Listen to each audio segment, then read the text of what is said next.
Deconstructing a misunderstood concept.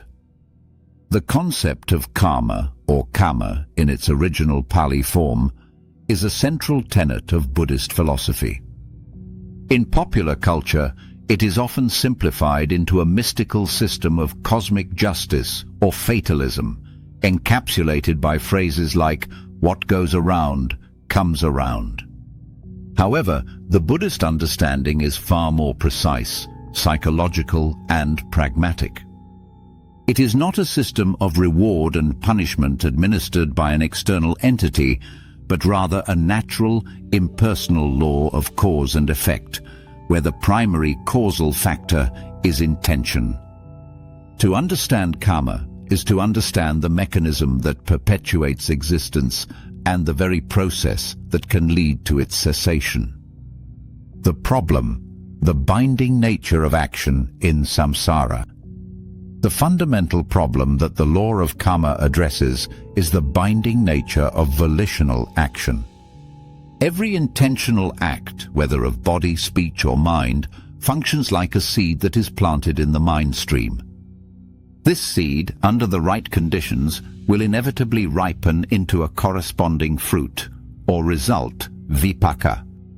This process is relentless and impersonal, and it binds beings to samsara, the continuous and deeply unsatisfactory cycle of birth, death, and rebirth. The problem is not merely that actions have consequences, but that these consequences perpetuate a cycle driven by fundamental ignorance. Beings react to pleasant and unpleasant experiences with craving and aversion, which in turn motivates new intentional actions, planting more karmic seeds. This creates a self-sustaining feedback loop of action and reaction, ensuring the continuation of conditioned existence and its inherent dissatisfaction, or dukkha. The problem, therefore, is being trapped in a self-perpetuating cycle fueled by one's own actions. The diagnosis: intention, satana, as the karmic engine. The diagnosis for this condition is precise. The root cause, the engine of karma, is satana, a Pali word that translates to intention, volition, or will. The Buddha unequivocally stated, "It is intention, monks, that I call karma. Having intended, one acts through body, speech, or mind." This distinguishes karma from purely accidental or unintentional events.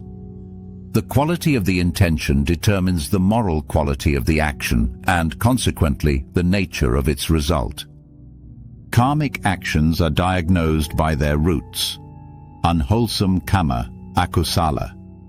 These are actions rooted in the three poisons: greed, lobha, intentions driven by attachment, desire, and clinging; hatred, dosa, intentions driven by aversion, ill will, anger, and fear; delusion, moha, intentions rooted in ignorance of the true nature of reality, particularly the Four Noble Truths; wholesome kama, kusala.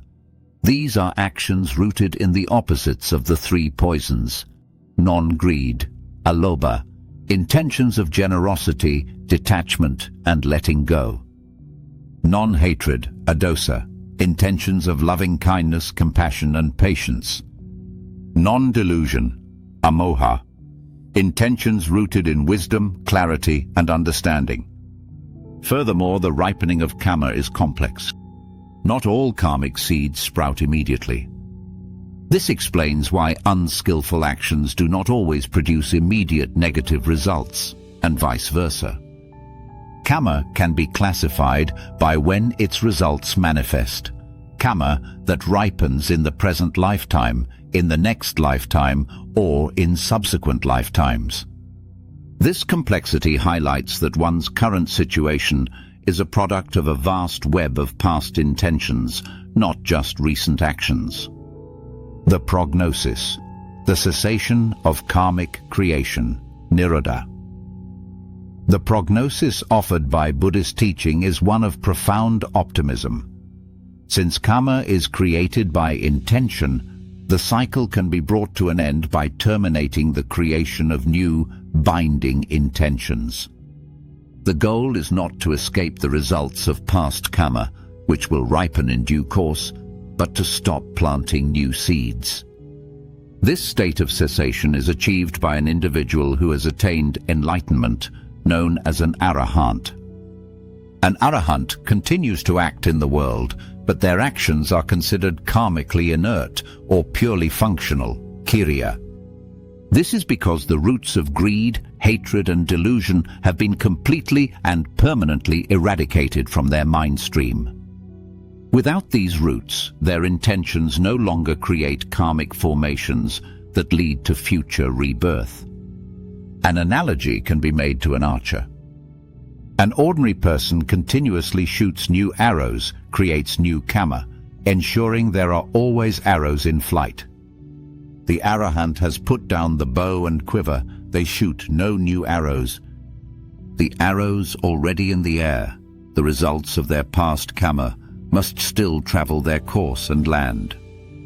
However, once the last arrow has landed, there are no more to follow.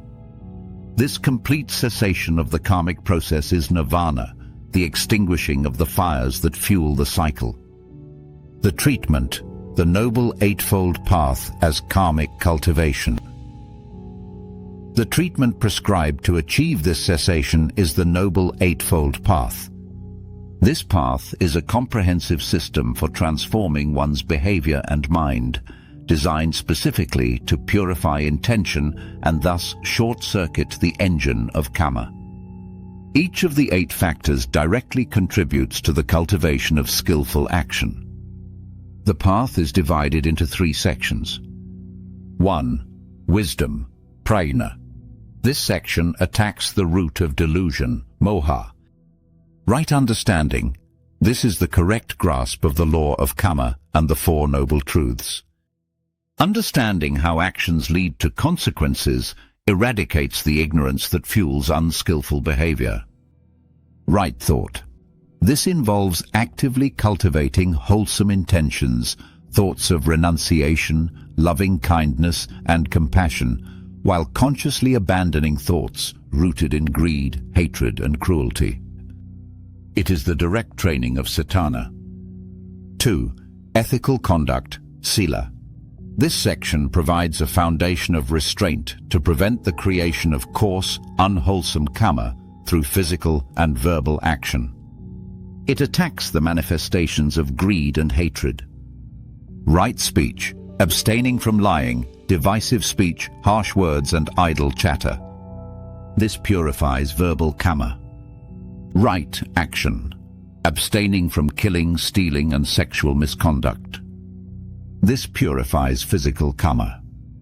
Right livelihood, engaging in work that does not harm oneself or others, avoiding trades in weapons, poisons or intoxicants.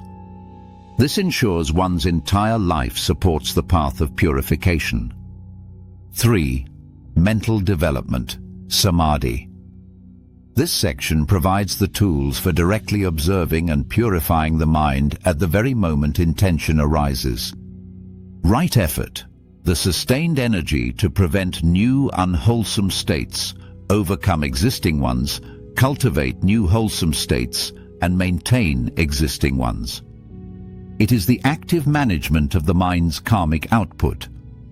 Right mindfulness, the practice of moment-to-moment, non-judgmental awareness of body, feelings, mind, and mental objects. Mindfulness reveals the arising of an intention, creating a crucial space to choose a skillful response instead of an automatic, unskillful reaction. Right concentration, developing the mind's ability to remain focused on a single object.